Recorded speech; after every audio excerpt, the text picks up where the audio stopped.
we know a lot more about the JobKeeper scheme than we did when we did our last video. So this is a bit of an update video as to the additional 90% that we now know. There's still some unknowns in there, but we will be filling the boxes in with another video or two as we can. But this is what we know for now. So how do you know if you're an eligible employer? So an eligible employer for JobKeeper was somebody who was carrying on a business as at the 1st of March 2020, employed at least one employee as of that date, and has faced a 30% downturn in their turnover. How would you assess your downturn?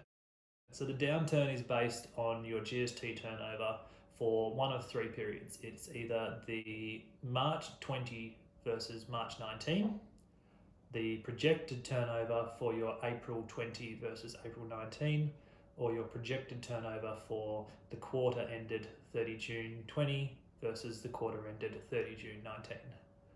Now, if you've had a decline of 30% or more in any of those periods, you'll qualify for the JobSeeker program and you'll be able to put your application in and start receiving those payments. Now, you only have to pass it once. You don't have to pass it every month or every quarter. So once in for the whole program. So your BAS period that you have been reporting your activity statements on, be it quarterly or monthly, won't matter for the JobSeeker program. You can pick whichever of the three options are best going to fit your business. So if your downturn has been in the March month, you can use your March month, though you won't be reporting potentially into a quarterly BAS. Which of your employees are eligible employees? So an eligible employee, just to go back over this because we've done it in our previous video, is a full-time employee, a part-time employee, or a casual employee who has been with your business for longer than 12 months. That's casual who have been on a regular and systematic roster, so there's some normal function around what they do, there's some normal routine. It's not just a day here, a day there, and then 6 months they don't work. So as long as it's a consistent flow of work, that person will be considered a casual. So the other people who will be eligible for the JobKeeper program will be the business owners or the business participants. So if you're trading in a partnership structure, one of the partners will be eligible to register as a participant for the JobKeeper, but not all of them. So you'll only have one person to be registered. If you're operating via a trust structure, you'll only have one adult beneficiary of that trust being able to be registered. And if you're operating in a company structure, you'll only have one director or shareholder who'll be able to be registered to participate. If you're a sole trader and you've had a decline of income by 30% or more, you can also register as well. Do I get to pick and choose which employees of mine I can register for the JobKeeper program? So the philosophy behind this program is a one-in, all-in basis. So what you have to do is actually look at all of your employees once you decide you're going to participate, and decide and work out which ones are eligible based on the eligibility criteria. And then it's actually up to the employee whether or not they wish to take part in the program. So you have to ask them, you have to tell them that you are nominating them as part of the program. There's a form on the ATO's website, which is the notification by the employee that they wish to participate. You need them to fill that in and give that back to you for your payroll records before the 30th of April. So as of the 20th of April, which is next Monday, you'll be able to enroll for the JobKeeper program.